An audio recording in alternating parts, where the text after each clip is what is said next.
Hello everyone, welcome to Cashcroft TV. My name is Kalen Ashcroft. Thank you very much for watching and or listening to this episode of Ages of Empires, where we will be going through all the major world empires throughout history. In this episode we will be covering the Bornu Empire and the Russian Empire. So two very, very different empires, both in terms of geography, size, and many other dimensions. And as well, from each empire we will highlight a specific leader. So from the Bornu Empire we will highlight Idris Alooma, and from the Russian Empire we'll highlight Peter the First or Peter the Great. And at the end we will, in the style of Plutarch's Parallel Lives, have a comparison between the two to hopefully learn more about their respective empires and about both leaders through their differences. So, with the Bornu Empire. So the Bornu Empire, also known as the Kanem-Bornu Empire, but we'll see it's sort of two different periods, but nonetheless often it's referred to as both, was a powerful African state that existed around the 9th century to the late 19th century. So we kind of have this Kanem period from circa, which means approximately 700 CE to 1380, and then the Bornu period from 1380s to the 1893 or the 19th century, but nonetheless we can also call it more broadly the Kanem-Bornu Empire. It was centered around the region that is now northeastern Nigeria, southeastern Niger, western Chad, and northern Cameroon, all in the continent of Africa. The empire's history is marked by periods of expansion, consolidation, and decline. So, as we shall see, all of our empires, we will try to cover the rise and fall to perhaps make some implications as to why states might succeed and fail to this day, reflecting the complex interplay of internal dynamics, external pressures, and the broader changes occurring in the region over the centuries. So once again, also known as the Kanem Empire, existed in areas which are now parts of Nigeria, Niger, Cameroon, Libya, and Chad. It was known by Arabian geographers as the Kanem Empire from the 8th century CE onward, and lasted as the independent kingdom of Bornu, or the Bornu Empire, until the 19th century, or 1900, pardon me.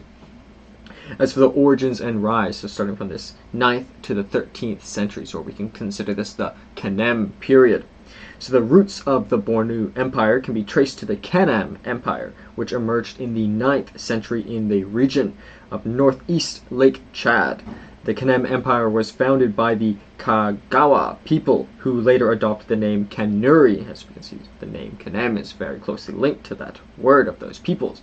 The empire grew wealthy and powerful through the trans-Saharan trade routes, which facilitated the exchange of goods such as salt, gold, slaves, and horses between North Africa and the sub-Saharan Africa. My sort of idea with the Sahara is the importance of trade routes, because if you're not on a trade route, one could easily starve or get to die of thirst. So the trade routes are particularly important in this desert region of the Sahara. So very important assets for a growing empire, but also sort of bridging the gap between northern and southern regions of Africa. In the 11th century, the rulers of Kanem converted to Islam, which strengthened their ties with North Africa and the Middle Eastern states, enhancing trade and diplomatic relations. So the switch, perhaps through necessity, perhaps through their own religious fervor, but nonetheless provided the state with benefits. The Islamization of the Kanem also led to the establishment of a centralized and sophisticated administration, so also learning from the political aspects of Islam states as well.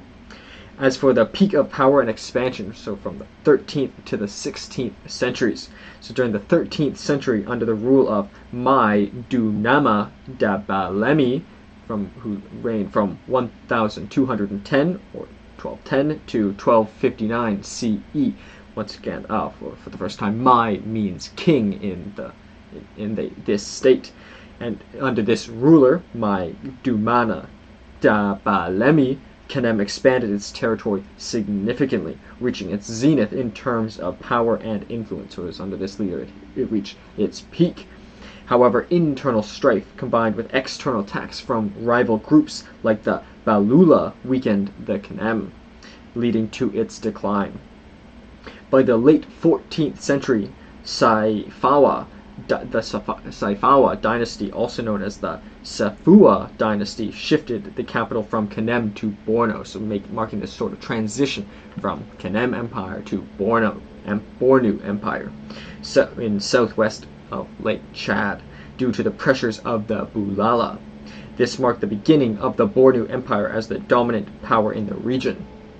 As for the consolidation and flourishing of the Bornu Empire from the periods of the 16th to the 17th centuries, so the Bornu Empire reached its height during the reign of Idris Alooma, so the peak of the zenith of the Bornu Empire, and the leader we'll highlight in a specific leader. Once again, means king, who reigned from 1564 to 1596 CE, Common Era.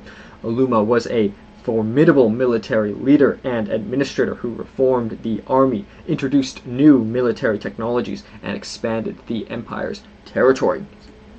He strengthened the empire's economy by promoting trade, agriculture, and establishing diplomatic relations with the Ottoman Empire and the Muslim states. Ottoman Empire is a very large and important empire that we have covered previously, and I'm grateful if you support or have supported that episode. Furthermore, under Alooma, Bornu experienced a golden age, with the empire becoming a major center of Islamic learning and culture. The capital city, Nigazagamu, became a bustling metropolis with impressive architecture, including mosques and palaces. Pardon me for my pronunciation. As for the decline, however, which inevitably has come to all the empires that we've come so far, and this is the decline of the Bornu period. So from the 18th to the 19th centuries. So after the death of Idris Alooma, the leader we'll highlight, the Bornu Empire entered a period of gradual decline. The empire faced several challenges, including succession disputes, corruption, and increasing pressure from external forces. The rise of the powerful states in the region, such as the Fulani Empire, led by Osman Dan Fodio, in the early 19th century, further weakened the Bornu's hold on this territory. Very important leader that we've also addressed previously. In 1808, the Fulani forces captured Nigazagamu, the capital city, dealing a severe blow to the empire. The Bornu managed to survive under the military leadership of Muhammad al-Kanemi, a Muslim scholar and military leader who resisted the Fulani jihad. So the Fulani is an important state that we have addressed indirectly and has had significant implications on many of the African empires that we have covered. Furthermore, the empire's power was significantly diminished during this time as a result of this Fulani empire. Al-Kanemi, the leader at this time, established a new dynasty, but the empire never regained its former glory. So as for the final collapse and legacy of this significant Bornu Empire in the 19th century, so the final blow to the Bornu Empire came with the European colonialism, so another common theme amongst our African states, or in almost any states during this period, got subjected to the significant colonial powers, many of which we have already covered. In the late 19th century, the region came under increasing pressure from European powers, particularly the British and French in this region. Michael Doyle has a great book, Empires, and discusses the colonialization of the states in Africa during this time, a really great book. And the British and French who were expanding their colonial empires in Africa at this time. Furthermore, the Bornu Empire was eventually partitioned between the British, French, and Germans following the Berlin Conference in 1884 to 1885, leading to the formal end of the empire's sovereignty. So we can mark this end date perhaps 1893 CE. Therefore, despite its fall, the legacy of the Bornu Empire remains significant in the history of West Africa. The Kanuri people, the descendants of the empire's inhabitants, continue to play an important role in the region's culture and politics, if not only providing inspiration, but also significant cultural contributions and pride and spirit as well. The empire's history also serves as a reminder of the complex dynamic history of the pre-colonial Africa, marked by the rise and fall of powerful states that shaped the continent's development long before the advent of European colonialism. So would the Bornu Empire have fallen if it weren't for the European interventions, it's impossible to say, but an important study. But also there's these predominantly external factors. Many times we've had internal and external factors, but there were internal factors too that capitalized on these external forces, both within Africa and from colonial powers. So really important case study that sort of brings together many of the concepts we have covered. So as to highlight a specific leader, we have Idris Alooma. So perhaps the most important ruler of the Bornu Empire is often widely considered to be Idris Alooma, meaning king once again, also spelled Idris Aloma, who reigned from around 1564 to 1596 CE, Common Era. His reign marked the zenith of the empire's power, influence, and cultural achievements. Alooma is remembered as a brilliant military strategist, an effective administrator, and a devout Muslim who reformed the state and expanded its territories.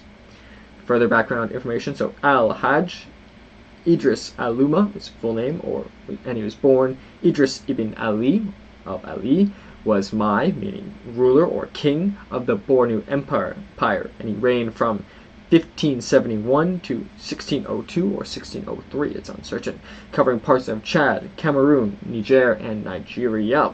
His achievements are primarily chronicled by Ahmed ban Fatawa, the chief imam, or scribe. His reign marked the end of the Kanem civil wars within the state, reuniting the Najimi and the former capital under the Saifawa control.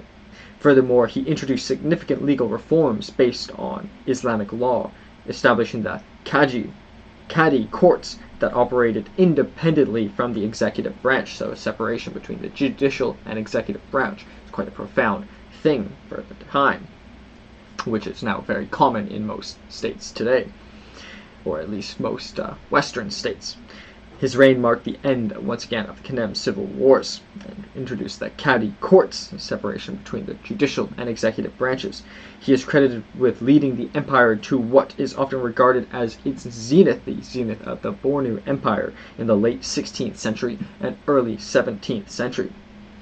As for his early life and ascension to power, so much can often be learned by looking into detail at their early lives. So Idris Alooma was born into the Saifawa dynasty, which had ruled the Kanem-Bornu Empire for centuries. So this Saifawa dynasty, sometimes we even call our empires after the dynasties. In this case, it's not true, but we could have perhaps even called we could have even considered the Saifawa dynasty of research in itself.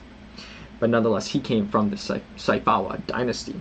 Little is known, however, about his early life, unfortunately, but he was likely groomed to leadership from an early age, likely to be the most likely successor for leadership.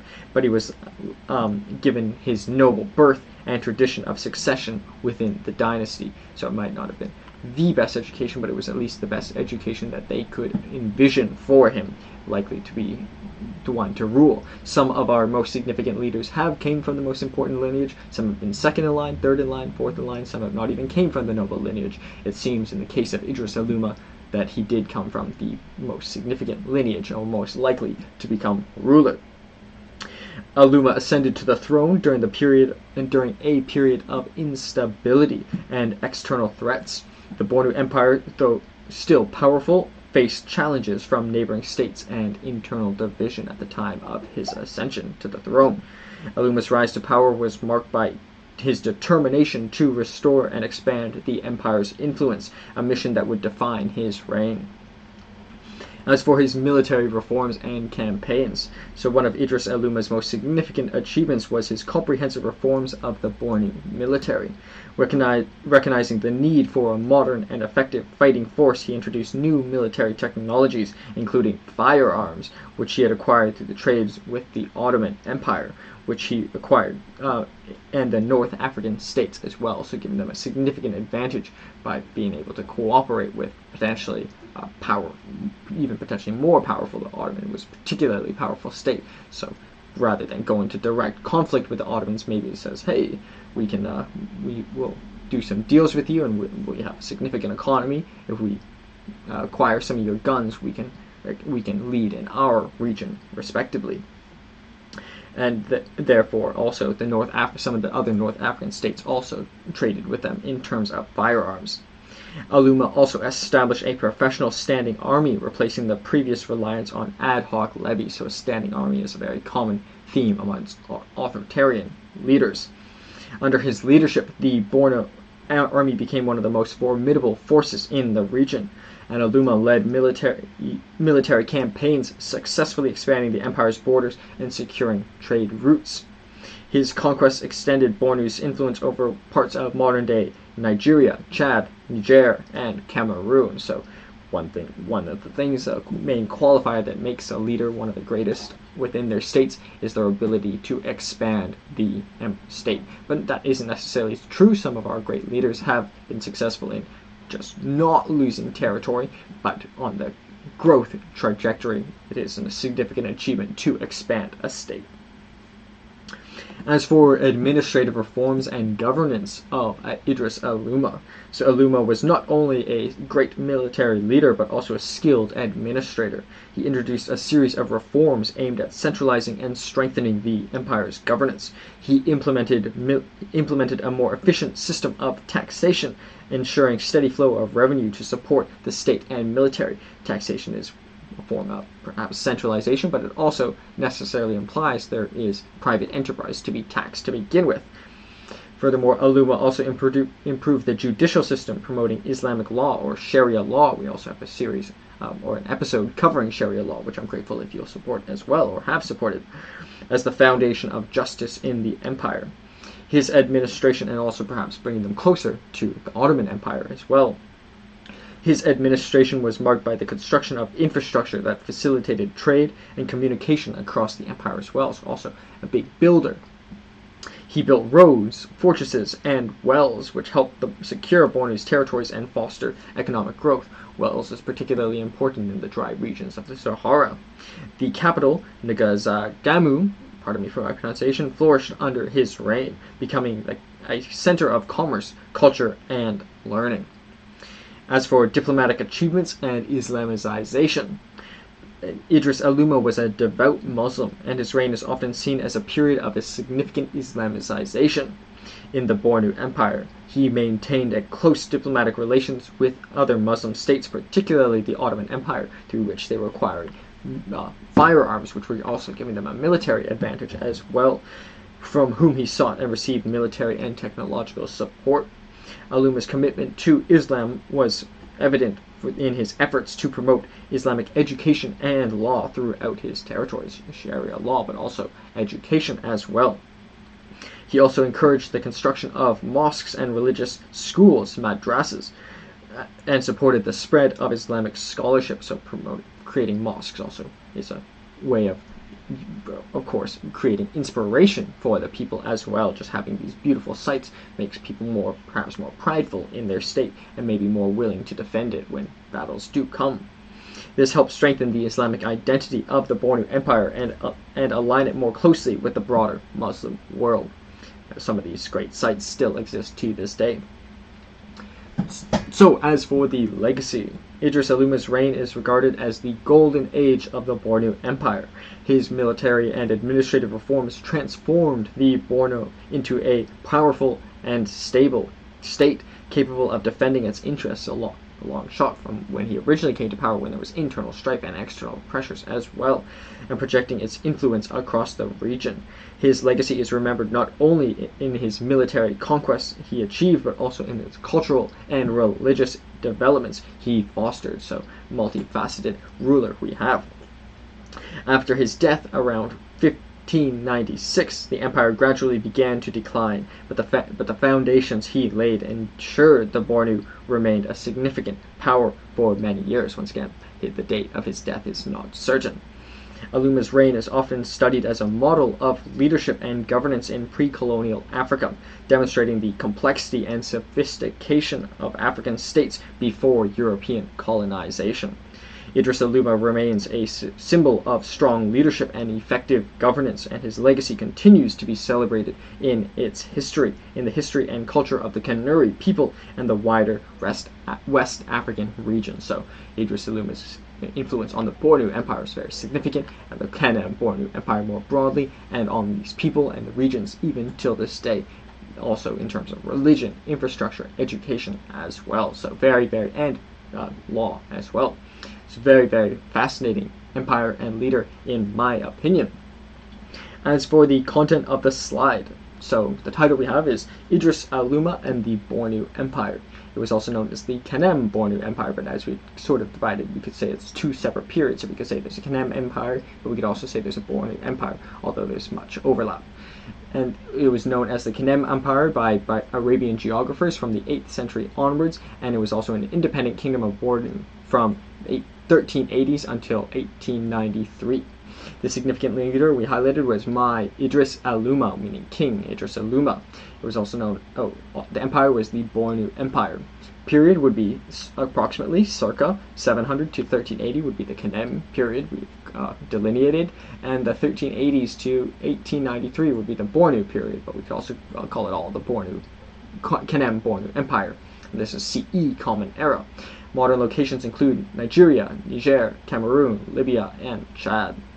Million square kilometers would be 0.13, so smaller than our average empire, but it is a difficult region to rule over, both in terms of resources but also given its military history.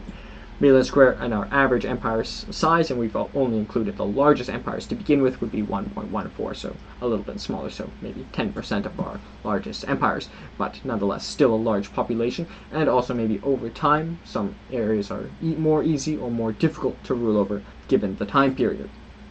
So all these caveats. 1 million square kilometers is not the same as 1 million square kilometers elsewhere.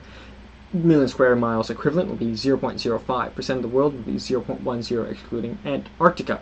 For example, ruling over Antarctica would be there's not populated, so we wouldn't even include that. Capital would be Nigazargamu. Pardon me for my pronunciation, but capital. The government was a monarchy ruled by a Mai. Common languages was Kanuri. Religion was Islam, as we saw Idris Alooma had a significant influence on that, and population was about 5 million. So large, and larger than many of our empires throughout history.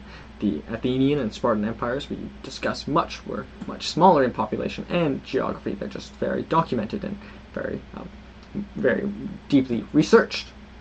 As for images, in the top left we have the flag of Bornu from the Valeska Atlas in 1439. Below that we have the flag and coat of arms of the Kanem Empire, so as we can see that the crescent comes from the Kanem Empire, right, as it transitioned into the Bornu period. To the right of that we have Kanembu warriors and their mounted chief in an illustration from Heinrich Barth's Travels and Discoveries, Volume 3, produced in 1857. So as you can see the gallant lists of their soldiers, and also the long spears and shields that they use for their effective growth of their empire and defense as well. As well, we have to the right of that the castle of Mazouk, from where Al-Wad Muhammad dynasty ruled Fezzan.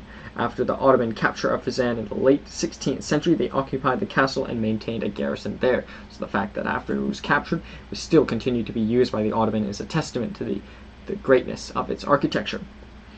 Below that and to the left we have the Shehu Sandru Kura after killing the Rabi az Zubair in 1900. So the Shehu was sort of a leader after we had Mais, and this is after as well the Bornu Empire, but I hope it gives an image as to the dress that they might have worn, because this is actually a photograph, although we must note this was not actually during the Bornu Empire period.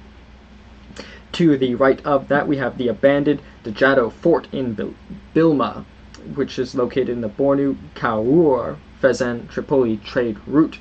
The fort was under Kanem-Bornu reign control during the reign of Idris from the late 16th century. I think it's a beautiful, I like things built on mountains, so great, but it's also, as we mentioned, the importance of infrastructure in defending their trade routes, especially in sparsely resourced regions. Having a fortress would be very effective. It would be very difficult to capture, and also I just think a beautiful piece of architecture as well, which I'd be grateful to visit someday. And as well, we have in the map the Bornu Empire and its extent in approximately 1750, as we can see, covering Nigeria, Niger, Chad, Libya, and Cameroon as well. This region here, the Sahara would be up here as well. It was preceded, so starting with the Kanem period, so the Kanem Empire was preceded by the Taboo culture and the Kanuri culture of the Sao civilization. So we can see this crescent was also maintained from the Kanuri culture because the Kanuri were the ruling peoples of the Kanem Empire. And it was succeeded by, became the Bornu Empire and the Kormans as well, part of it as well. So then coming from the Kanem Empire, we have the Bornu Empire, but the Bornu Empire was succeeded by French Chad, Rabi Azubair, the Borno Emirate, and the Dikwa Emirate as well.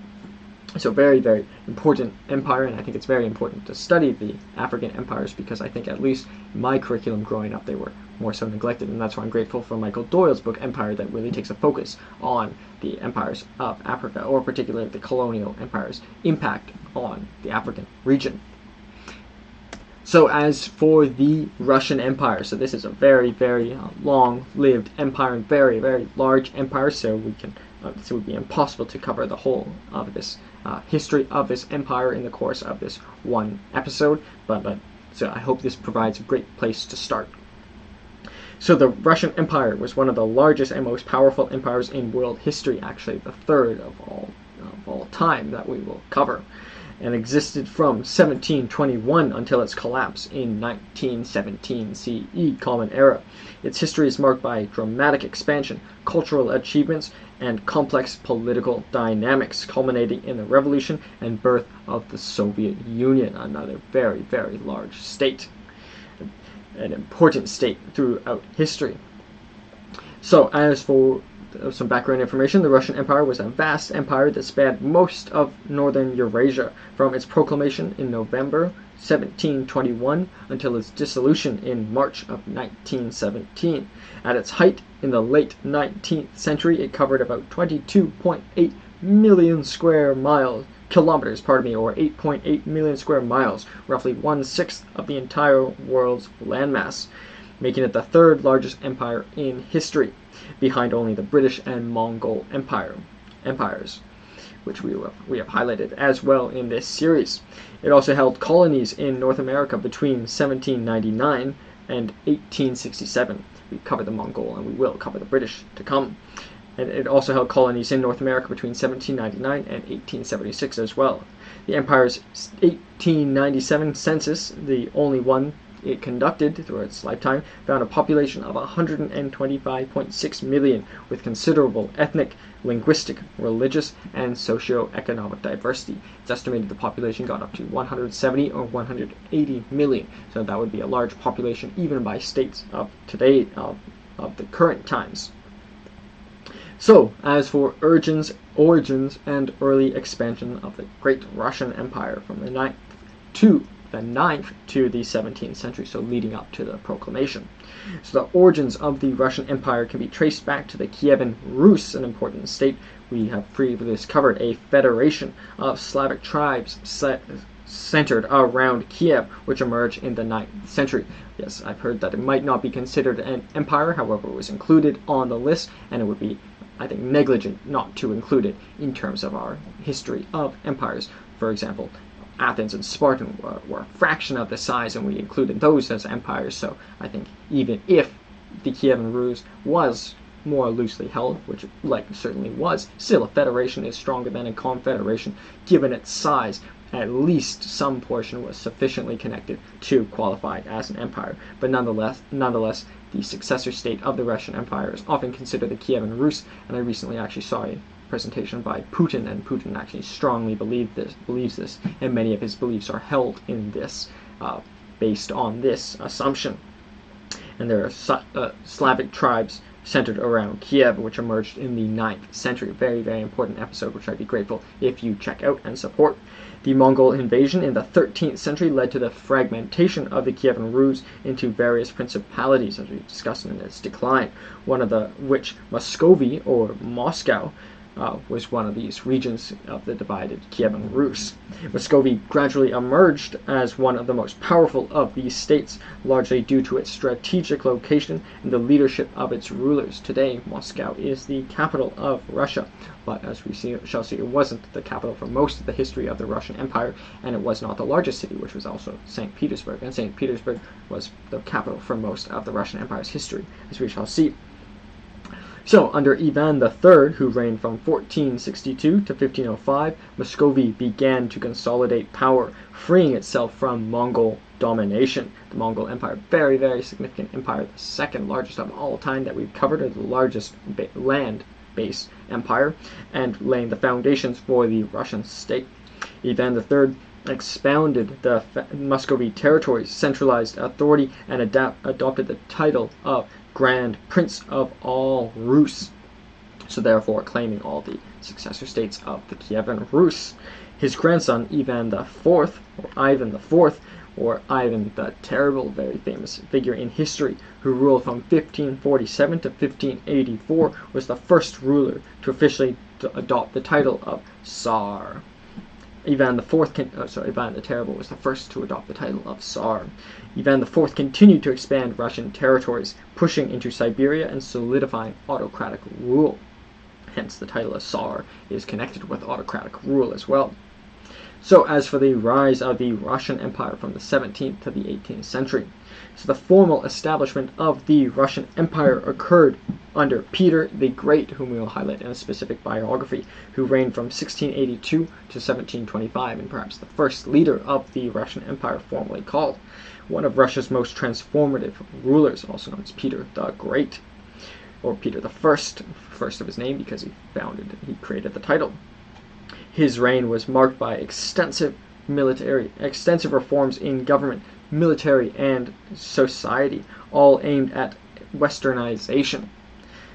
Furthermore, he founded the cities of St. Petersburg in 1703, which would come to be the capital and largest city of the Russian Empire, and only for a brief period was Moscow the capital, which became the empire's new capital and symbol of Peter's efforts to open Russia to the west. In 1721, following the victory of the Great Northern War against Sweden, Peter proclaimed Russia an empire and took the title of emperor. So, therefore, if it has ruled by an emperor, I think we must necessarily consider it an empire if other reasons were not sufficient, which they are. Peter proclaimed Russia an empire and took the title of emperor. This marked the official beginning of the Russian Empire, which now emerged as a significant player in European politics. Furthermore, under Peter and his successors, the empire expanded its territories westward into Europe and the eastward into Asia, as you can see, covering a massive, absolutely massive, unfathomable size, becoming one of the largest contiguous, which is connected by borders, in history. Expansion, and furthermore moving into further expansion and consolidation periods in the 18th and 19th centuries. So the 18th century saw further expansion and consolidation of the Russian Empire. The Catherine the Great, who reigned from 1762 to 1796, was a German-born empress, so also close links to Germany under Catherine the Great. And Peter III continued Peter's policies of westernization and expansion. Furthermore, under Catherine the Great, who's maybe one of the greatest female leaders in all time, I remember I was at the Metropolitan Museum in New York, and I once saw her two pistols, which for some reason had an imprint on me that I still recall. And Catherine, I think, is one of the more beautiful names as well, perhaps because it's through the inspiration of this leader, though. And it's still, to this day, one of the most popular names. Under Catherine, Russia annexed large parts of Poland, Crimea, and the Caucasus, exerting its influence deep into Europe and Asia. Catherine is also credited with fostering the Russian Enlightenment, promoting arts, education, and legal reform, so a multifaceted ruler she was as well. Furthermore, in the 19th century was a period of both triumph and turmoil for the Russian Empire, with the Napoleonic Wars in 1803 to 1815, which we covered in the First French Empire, where we saw Russia play a crucial role in the defeat of Napoleon, enhancing its status as a European power. It was the one to ultimately stop Napoleon. That in Tolstoy's War and Peace, he talks about how he makes it speaks of it as analogous to billiards, and that once they hit Russia, the momentum stopped. However, the century also brought significant challenges, including internal unrest, economic difficulties, and increased demands for reform. So a lot of internal strife as well, despite its success in holding off Napoleon. Maybe it would have been better if they never had that threat regardless, though. As for the reign of Alexander II, and another key important period from 1855 to 1881, is particularly notable for the emancipation of serfs in 1861, so a significant achievement, a major social reform intended to modernize Russia's agrarian economy and alleviate social tensions. So the Russians actually alleviated serfdom before the United States, for example, but nonetheless there were still, maybe they got rid of serfs, but there were still perhaps difficult working conditions throughout the course of the Russian Empire, and working conditions were also difficult under the Soviet Union as well, despite not formally called slaves. However, this reform failed to address many underlying issues, leading to continued unrest. Alexander II was assassinated by revolutionary activists in 1881, marking the growing strength of the radical opposition movement. So the leader itself was assassinated. Emperor, very, very big moment in history. So, marking the decline and fall of the great Russian Empire from the late 19th to the early 20th centuries. The late 19th and early 20th centuries were marked by increasing instability in the Russian Empire. The reign of Nicholas II from 1894 to 1917 was the last Tsar and saw the empire face numerous crises.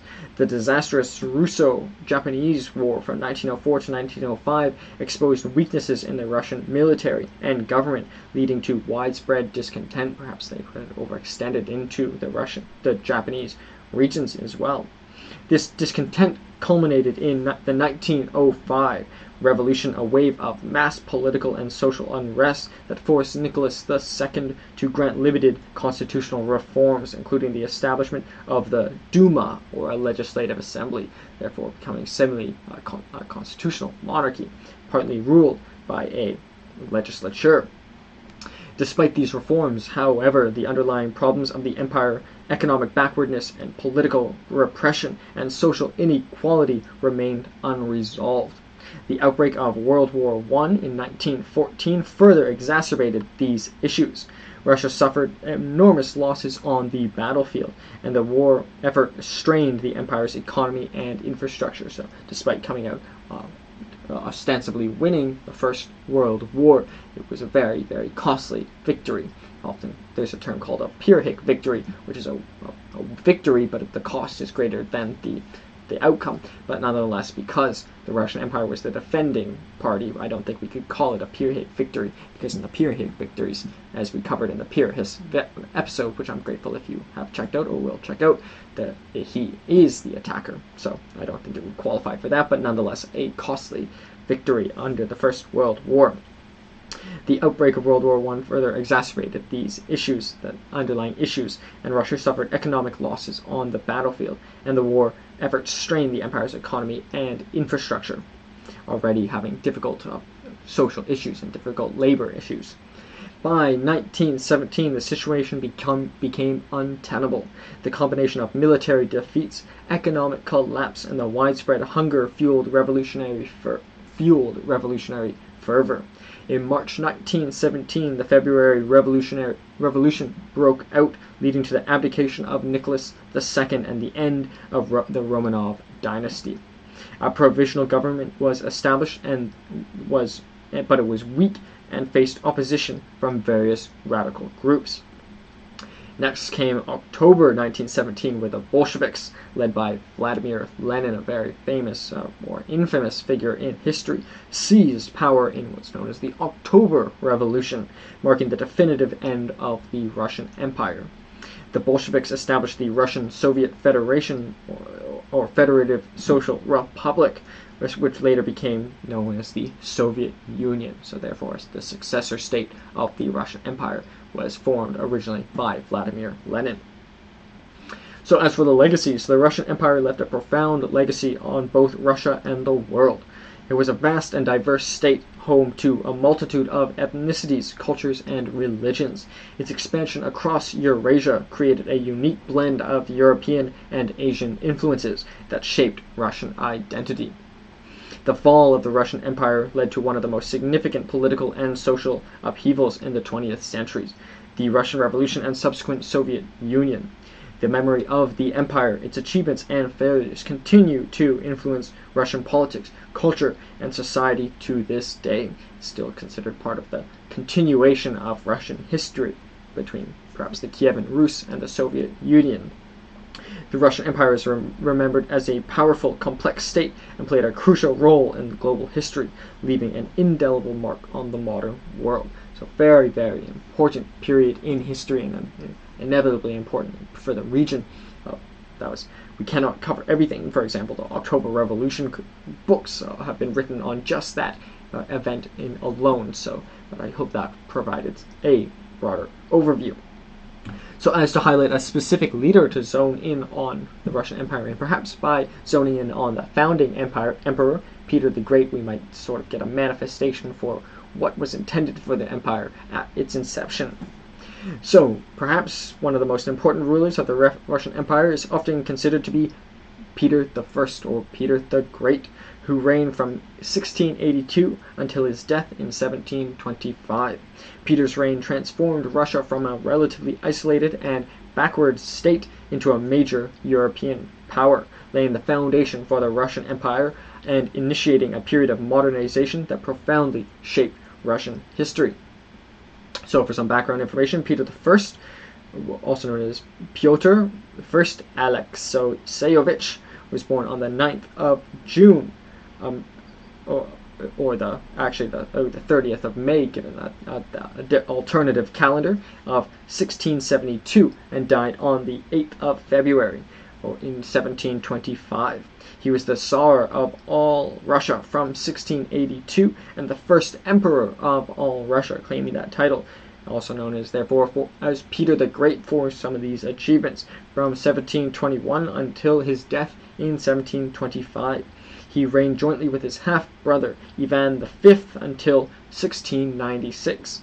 From this year, Peter was an absolute monarch, an autocrat, and remained the ultimate authority and organized a well-ordered police state. So he did share power with his brother for a time, but ultimately all the power came to him. And he therefore also formed the police state, which still has implications on the successor state or states of the Russian Empire. So as for the early life and ascension to power, so Peter was born on June 9th, 1692 in Moscow, the son of Tsar Alexis I and his second wife, Natalia Naryshkina, pardon me for my pronunciation. His early years were marked by political turmoil and family rivalries, given the power of the family, particularly between the Naryshkin and the Mysolavskis factions. So two families within the family were vying for control, representing the families of his father's two wives. So which of his two wives would be his successors, or which the children of his two wives would be his successors. After the death of his father in 1676, Peter's half-brother Fyodor III became Tsar, but he died without an heir in 1682, so perhaps Peter I may have never came to power if his half-brother Fyodor III from his father's first wife had children. Therefore, a power struggle ensued, leading to the joint rule of Peter and his half-brother Ivan V under the regency of their sister Sophia Alexandrovna. Although officially co-Tsars, Peter and Ivan played little role in the governance during Sophia's regency. Peter spent much of his youth in the countryside, where he developed a fascination with military affairs and Western technology. So he had this long regency period where he wasn't even in control. He was co-Tsars, but Sophia was in many ways the leader of the state at this time. So therefore he was in some ways free to focus on his education in military and technology, Western technology particularly. So he actually brings a sort of a Western perspective to the state that he would come to rule over. In 1689, Peter was supported with the support of loyal nobles and military forces, overthrew Sophia and assumed full control as sole ruler, though Ivan V remained co-Tsar in name until his death. But nonetheless, Peter I at this time was ruling the state. There, in 1696 was the death of Ivan V, therefore formally marking Peter I as the sole ruler of the Russian Empire. Peter's early exposure to Western ideas and his experience during the period profoundly influenced his future policies. So perhaps some of these Western ideals continued through the succeeding Russian Empire and even perhaps the successor states. As for his period as ruler, with his military reforms and westernization.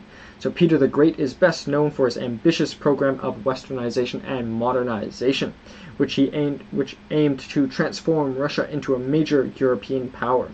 One of his first major initiatives was to build a strong modern military. He traveled to Western Europe in 1697 to 1698 with the Grand Embassy, a diplomatic mission in which he studied shipbuilding, military organizations, and other aspects of European society. So, of course, it's good for the state and good for his own education, but it's in some ways humble to accept that other states in the West might know things that the Russian state did not. Peter recognized the Russian military reorganized the Russian military, creating a standing army modeled on European lines and establishing a powerful navy, which would pay dividends eventually during, for example, the Napoleonic Wars or the First World War, which both the Russian Empire was subjected to and successfully defended, which played a crucial role in the future military campaigns and defenses. He also introduced Western-style uniforms and tactics and discipline. So Western uniforms also important, just for if for no other reason, for the spirit of the army. He also introduced Western-style, uniforms, tactics, and discipline as well, significantly improving the effectiveness of Russian forces, which would pay dividends throughout the course of Russian history. As for expansion and the Great Northern War, so Peter's military reforms were put to the test during the Great Northern War, which took place from 1700 to 1721, so 21-year-long war, in which Russia fought against Sweden for control of the Baltic Sea. The war began disastrously for Russia with the defeat at the Battle of Narva in 1700, but Peter persevered, did not back down. Over the next 2 decades, he rebuilt his army and achieved a series of victories, culminating in the decisive Battle of Poltava in 1709. The war ended with the Treaty of Nystad in 1721, which granted Russia significant territorial gains. So in the end, they ultimately did win this war over a long period, however, including access to the Baltic Sea, and perhaps benefiting from the shipbuilding experience he had gained in studying in the West.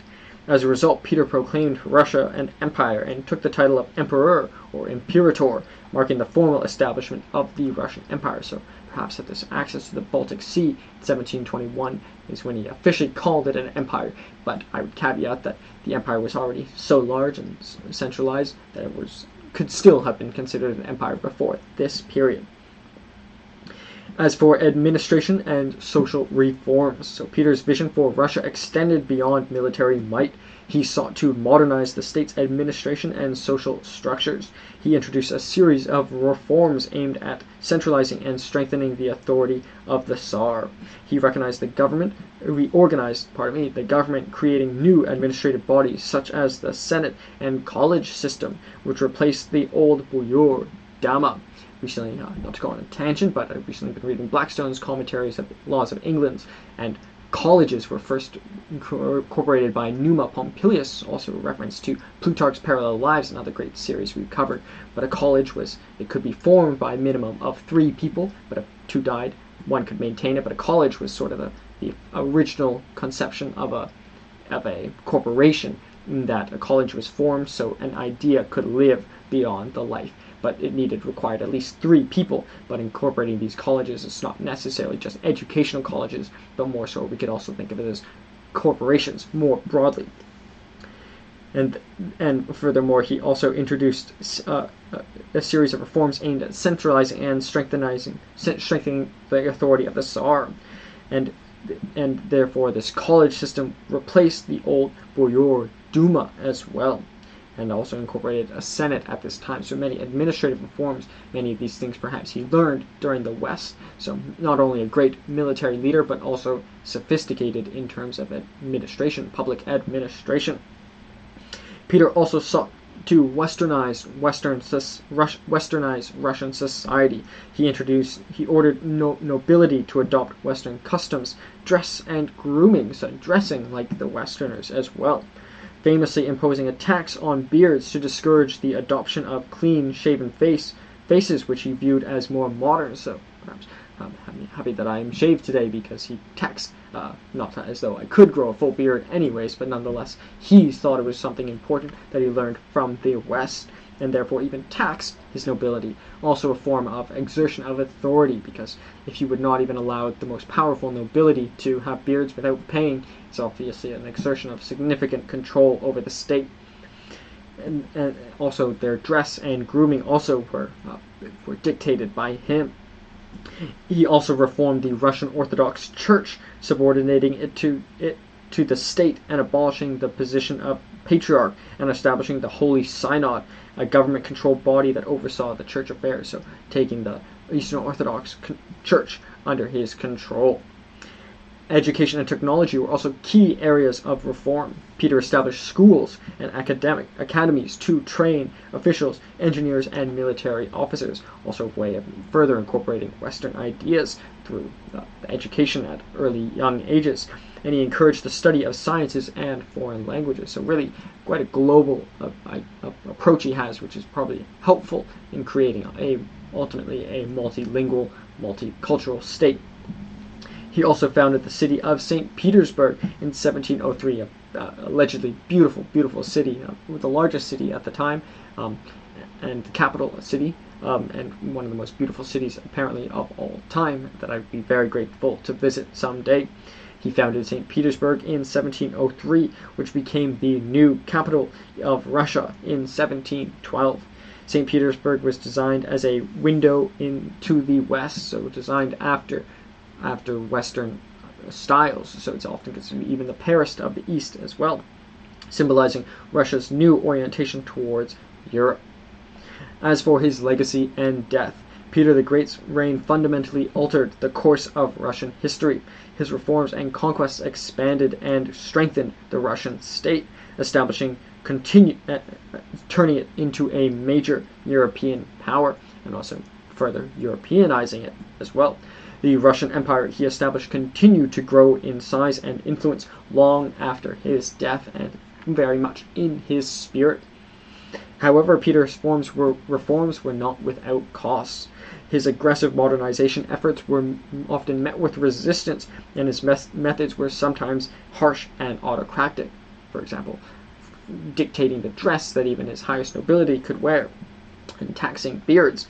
The imposition of Western customs and centralization of power created tensions within Russian society, particularly among the traditional nobility and the Orthodox Church, also subordination of the Church as well. It's a very significant change that not all of our leaders have done. Furthermore, Peter's legacy is complex, but his impact is undeniable. He is celebrated as a visionary leader who transformed Russia into a great power, but also is criticized for his authoritarianism and the social upheaval of the policies he caused. Peter the Great died on February 8, 1725, at the age of 52, so somewhat young given today's standards. He left behind a vastly expanded and modernized Russia all the way up to the Baltic Sea, and formally an emperor, himself the emperor or imperator, but also a state grappling with the tensions of contradictions of his reforms. His legacy continued to shape Russian politics and society for centuries, and he remains one of the most iconic figures in Russian history, thus having the name Peter the Great. So that is Peter the First and the Russian Empire. As for the content of the slides, the title we have is Peter the First and the Russian Empire. It was a vast empire in most of northern Eurasia from the proclamation in 1721 until its dissolution in 1791 with the October Revolution. At its height, it covered roughly 1/6 of the world's land mass, making it the third largest empire of all time after the British and Mongol. A significant leader we highlighted was Peter the Great. Empire was the Russian Empire. Period was from 1721 to 1917 CE. That's when it was officially an empire, as according to Peter the First, becoming emperor. Modern locations include Russia, Ukraine, Poland, Finland, Lithuania, Latvia, Estonia, Belarus, Moldova, Kazakhstan, Uzbekistan, Turkmenistan, Kyrgyzstan, Tajikistan, Georgia, Armenia, Azerbaijan, Turkey, and Alaska. Million square kilometers would be 22.8 million. Million square miles would be 8.8%. Of the world would be 16.92%, excluding Antarctica. So very, very large. But once again, 1 million square kilometers is not the same as 1 million square kilometers elsewhere. So maybe a caveat is that some regions of the Russian Empire were sparsely populated. So perhaps if it was 22.8 million square kilometers right around Fertile Crescent or around certain other regions, maybe it might have been perhaps smaller, or nonetheless still absolutely massive, but we must consider the details of what the underlying numbers mean. Capital was St. Petersburg from 1721 to 1728, and as well from 1730 to 1719. The capital was Moscow briefly from 1728 to 1730, another beautiful city I'd be grateful to visit someday. Government was a unitary absolute monarchy from 1721 to 1906, and a unitary parliamentary semi-constitutional monarchy from 1906 to 1917. Common languages include Russian was the official language, Polish, pardon me for the spelling, it should not be Polish, it should be Polish, German, Finnish, Swedish, and Chinese, but many other languages as well for the regions they ruled over, but those were the other recognized languages. Religion would be Eastern Orthodox was the official language, subordinated under the state under Peter I. Islam, Catholic, other Christian religions, Judaism, and Buddhism, and that is in order of population. Population would be 170 to 180 million, so very, very large, comparable to states today, comparable to large states today, but also given the size, 22.8 million, it's indicative of the relative less population density compared to other regions of the world. Also indicative of the difficulty in terms of labor and supporting, and hunger and starvation during many periods of the Russian Empire were also a function of this number. Still a very, very massive number. In the top left, we have a portrait of Peter I in 1717 by Karel de Moor. To the right of that, we have the civil ensign from 1696. That's the white, blue, and red horizontal. Sorry, the white blends in. And it was also the state flag. It was the civil ensign from 1696 to 1917. And as well, the state flag from 1896 to 1917. To the right of that, the black, white, and black, yellow, and white with the white on the bottom. Once again, sorry, the white blends in. We have the state flag from 1858 to 1896 CE.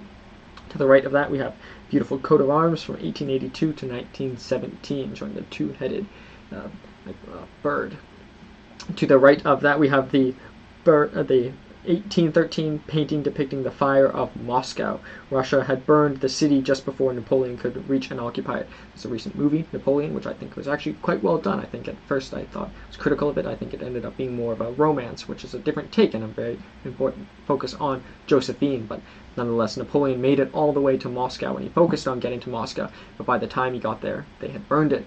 So really showing maybe indicative of the Russian grit, that they're willing to burn their own cities and burn their own fields for victories. And I think that's unfortunately the function is the more details we have about the empire, the fewer images we can have. So the image that I chose to include on this would be that, because I think it's really just indicative of the spirit and the grit of the Russian Empire, but also one of the most perhaps significant periods in history in connection with our first French Empire, where Napoleon had made it all the way to Moscow, only to be defeated by a state with great humility to burn their own beautiful city. Some brief history overview we have is the Treaty of Nystad was on 10th of September 1721, and state was proclaimed on the 2nd of November 1721. The Table of Ranks was on the 4th of February 1722. The Decemberist Revolution was on the 26th of December 1825.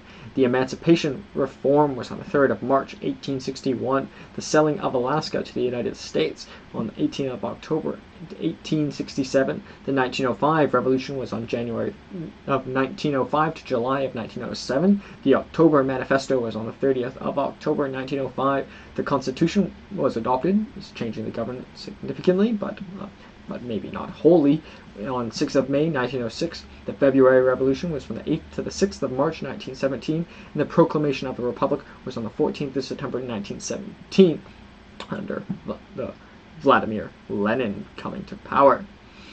As it was preceded by the Tsardom of Russia. We can also see in some ways the successor state is the Kievan Rus, and I understand that topic is perhaps controversial, as well. Putin thinks it is the successor state. Some deny it even was a state, but it was a federation, nonetheless large enough to be considered an empire.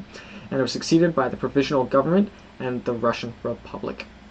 And as we can see in the top right, this absolutely massive map of the green would be the formerly ruled over, and the light green would be lesser control, but still included in the massive 22.8 million square kilometers of the Russian Empire. And as we can see, going over the Arctic Circle into Alaska, which they ultimately sold for a price that perhaps was maybe too low, but maybe out of necessity for the Russian Empire.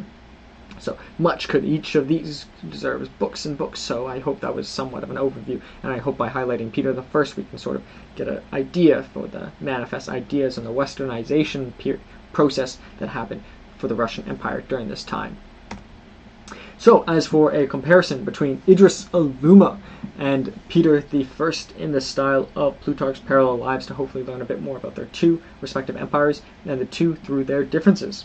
So, Idris Alooma of the Bornu Empire and Peter the Great of the Russian Empire were both transformative rulers who significantly shaped the histories of their respective empires. Despite their different cultural backgrounds and the geographical distance between their realms, there are notable similarities and differences in their reigns and legacies. So, as for similarities with military reforms and expansion, Idris Alooma is celebrated for his military reforms, which included the modernization of the Bornu army through introducing of firearms and establishment of a professional army, so incorporating something from another state, these firearms, for an advantage. His military prowess allowed him to expand the Bornu Empire's territory and secure its borders, making it one of the most powerful states in the region. Similarly, Peter the Great is known for his extensive military reforms as well, including the creation of a standing army and powerful navy, incorporating many things he had learned from the West. So, whereas Idris Alooma gained advantage through learning from the Ottomans, Peter gained advantage from learning his education and his embassies and his travels to the West, especially during the Regency period. Furthermore, he introduced Western military tactics and technology to Russia, which played a crucial role in the successful campaigns, particularly during the Great Northern War, which ultimately gave them access to the Baltic and formally marked the period marking the start of the empire when he claimed himself emperor. This expansionist policy significantly increased Russia's influence and territory, particularly in the Baltic region. So both expanded their territories, but Peter maybe expanded it more, but the state he was dealing with was bigger to begin with. So in terms of magnitude, which is bigger, would we need to do a complex calculation to determine that. But nonetheless, they were both net expanders and both net importers of ideas to facilitate that expansion. As for their administrative reforms, Idris Alooma implemented significant administrative reforms to centralize power and improve governance in the Bornu Empire. He introduced a more efficient system of taxation and strengthened the judicial system by promoting Islamic law. These reforms helped stabilize the empire and increase prosperity. So taxation, private enterprise, but also centralization, big government as well, but also judicial system, very important, Islamic law, which also increased their connection with the Ottoman Empire and other northern African states as well. As for Peter the Great, focused on centralizing power and improving administration as well. He reorganized the Russian government, creating new institutions such as the Senate and the college system, which enhanced the efficiency and authority of the state.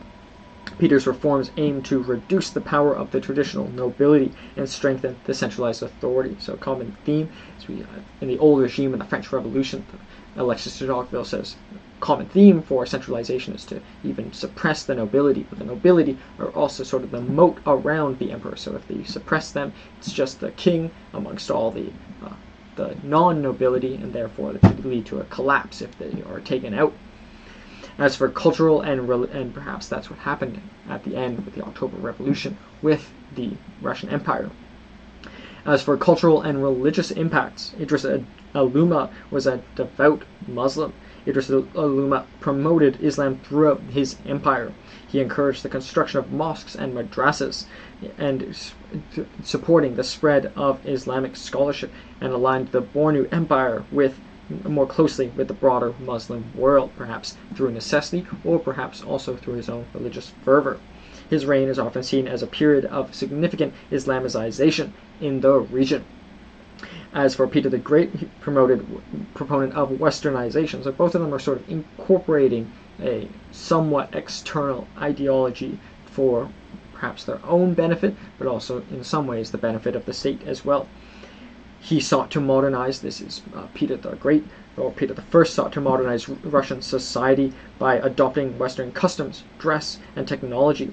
Although not focused on religion in the same ways as Alooma, Peter reformed the Russian Orthodox Church, bringing it under state control. So perhaps in terms of religion, maybe different in that he's subordinating it, or at least in some ways even diminishing it, which had a profound impact on Russian religious life and governance. But by subordinating it, it's still he's still continuing it, but not allowing it to freely grow, whereas Idris Alooma was really trying to grow the religion actively in the state. As for some differences with their geopolitical context, so Idris Alooma, the Bornu Empire was situated in the Sahel region of Africa, where it was surrounded by other Muslim states and nomadic groups. Alooma's reign was characterized by regional conflicts and the need to secure trade routes, especially connecting West Africa and the Mediterranean, world. As for Peter the Great, Peter the First, he ruled over Russia, a vast empire bordering the powerful European states such as Sweden, Poland, and the Ottoman Empire. So both of them dealt with the Ottoman Empire. In case we could maybe study that directly as well for further research. His reign was heavily influenced by the need to position Russia as a major European power, leading to significant engagement in European politics and wars. So just the way they dealt with this has some similarities, but they're entirely different regions and entirely different ways of living. For example, very much nomadic lifestyle in much of Africa, whereas there was a much more sedentary lifestyle in the regions under the Russian Empire.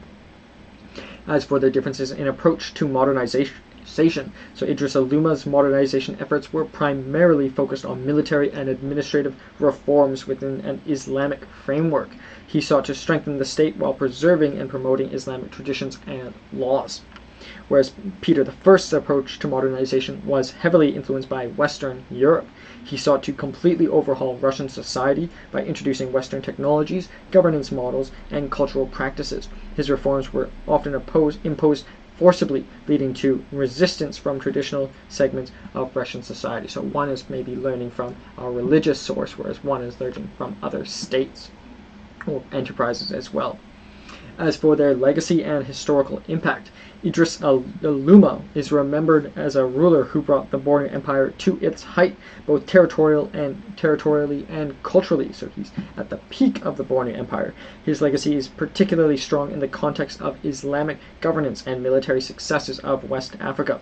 As for Peter I, his legacy is the ruler who transformed Russia into a major European power, but he's considered the start. So the difference between the start and the peak. Could Idris Alooma have formed an empire, or could Peter I have succeeded at the peak, or have created a peak?